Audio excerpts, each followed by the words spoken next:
Um pouquinho sobre a quantidade de movimento. Então a gente vai estar falando de impulso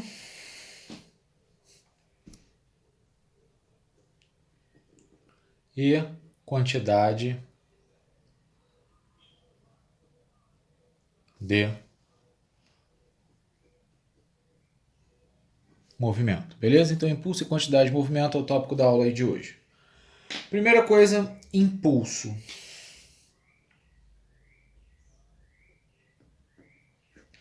Então quando a gente fala de impulso, a primeira coisa que a gente tem que ter noção é que o impulso ele vai estará associado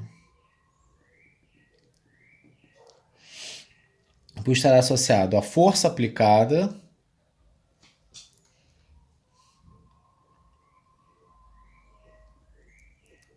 a um corpo e o tempo de aplicação. O que significa isso? Quando eu falo que eu vou dar um impulso e pular, eu vou saltar, então eu estou falando de uma aplicação de uma força e eu dobro os meus joelhos porque eu quero aumentar o tempo de atuação dessa força.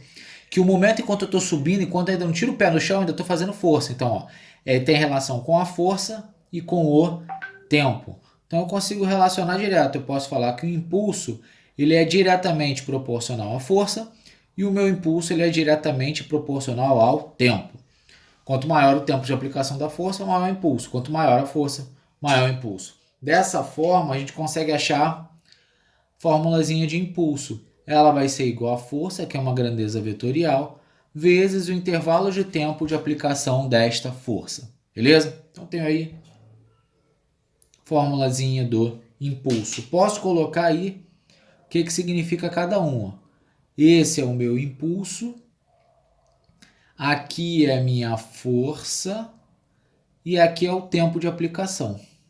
Beleza? Tempo de aplicação da força. Então essas são aí as grandezas que nós estamos estudando. Se a gente quiser saber, as unidades aqui relacionadas, vou colocar aqui de laranja entre parênteses. O impulso na força ela é aplicada em Newton. O tempo de aplicação é em segundo. Como o impulso é o produto entre elas, aqui vai ficar Newton vezes segundo. Beleza? Então essa é a unidade de impulso. Outra coisa que a gente pode estar estudando, além do impulso, que a gente já viu, que é como se fosse essa força usada por um certo intervalo de tempo para mudar esse movimento, eu posso definir também a quantidade de movimento. Então, quando a gente fala de quantidade de movimento, a gente está falando de uma grandeza que relaciona, ela é o produto da massa pela velocidade, sendo que as duas têm mesma influência em relação à quantidade de movimento. Então, se eu for pegar aqui, eu posso falar que a minha quantidade de movimento ela é diretamente proporcional à massa e minha quantidade de movimento ela é diretamente proporcional à velocidade. O símbolo aqui que a gente está usando é a de proporção direta entre os termos, tá certo? Dessa forma, eu já consigo retirar a expressão que corresponde à quantidade de movimento. Quantidade de movimento é massa vezes velocidade, sendo que isso aqui é vetorial. E eu vou falar o que significa cada um desses termos. Eu sei que o meu V ele representa velocidade. Eu sei que o meu Q ele representa quantidade de movimento. E eu sei que o meu M representa massa, beleza?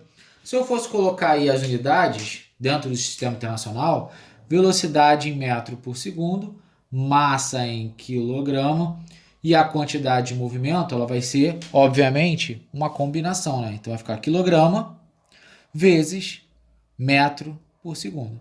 Então essa aqui é a unidade de quantidade de movimento. Tem uma relação muito utilizada, que a gente vai falar com ela com mais calma, que a gente fala o seguinte, né? O meu impulso, ele é proporcional à variação da quantidade de movimento, tá certo? Então, impulso é igual a variação da quantidade de movimento, que é óbvio. Se aumentou a sua quantidade de movimento, teve alguma força externa que atuou por certo tempo. Esse é chamado de impulso, beleza? E vocês forem olhar as grandezas, parece que elas são diferentes, mas se eu for olhar Newton, né, Newton é quilograma metro por segundo ao quadrado, vezes segundo, eu acho a mesma grandeza daqui. Então eles estão aí no mesmo formato. Consigo aí achar o meu impulso também de outras formas, né? Tem a forma gráfica. Se eu for olhar a forma gráfica, onde eu estou falando da força em função do tempo, se a minha força não for constante, eu consigo descrever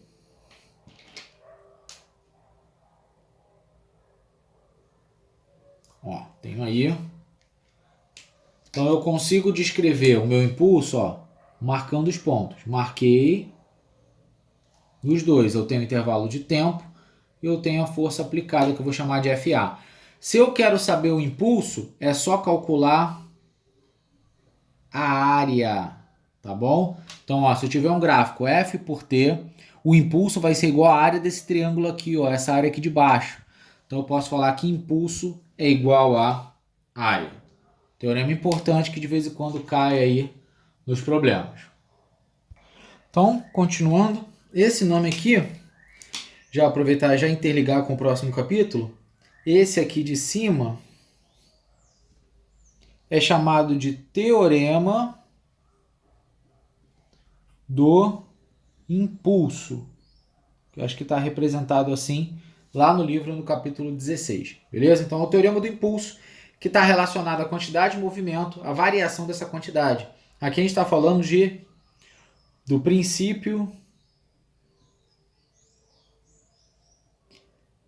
de conservação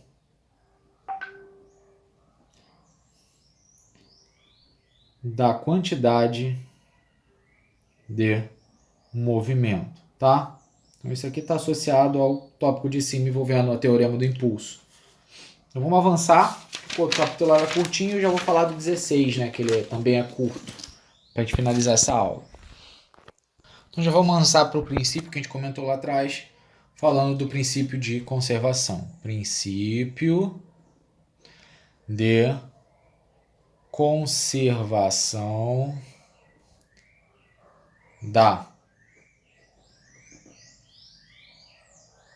quantidade de movimento. O que me fala esse princípio da conservação da quantidade de movimento? Primeira coisa, quando eu falo da quantidade de movimento do meu sistema, né, eu tenho que considerar que a soma das quantidades de movimento no sistema fechado vai ter que ser igual antes e depois. Então eu falo o seguinte, o somatório das quantidades de movimento antes tem que ser igual ao somatório das quantidades de movimento depois de determinado evento. Beleza? Então isso aqui ajuda bastante. Então vamos colocar aqui dois exemplos para a gente estar trabalhando. Vou colocar de exemplo 1 e aqui embaixo vou colocar o exemplo 2. O exemplo 1 ele vai tratar o seguinte. Tenho duas esferas que percorrem a mesma direção e sentido, tá? Então aqui eu vou colocar uma que tem uma massa de 2 kg, a outra tem uma massa de 1 kg. Essa está com uma velocidade de 3 metros por segundo e essa aqui está com uma velocidade de 1 metro por segundo. Então eu vou achar as quantidades de movimento isoladamente. Vou chamar essa de esfera A e essa de esfera B. Então QA vai ser a massa vezes a velocidade. Então isso vai ser igual a 6, certo? 6 quilogramas m por segundo. Se eu achar o QB, vai ser igual a 1 vezes 1. Isso dá 1 quilograma metro por segundo. Então a quantidade do sistema, né, a quantidade de movimento do sistema, ele vai ser a soma. 6 mais 1, isso é igual a 7 kg metro por segundo. Se eu colocar um outro problema, em que eu tenho esferas no sentido oposto, aqui eu vou colocar uma esfera de 4 kg com uma velocidade de 2 metros por segundo. Aqui uma esfera de 1 kg com uma velocidade de 3 metros por segundo. Vamos adotar a referência da esquerda para a direita? Como vai ficar isso? Vou chamar aqui de A, aqui de B. Então, o meu QA vai ser 2 vezes 4, 8 kg, sempre usando a mesma fórmula, Q igual a massa vezes velocidade. O meu QB é só multiplicar, 1 vezes 3.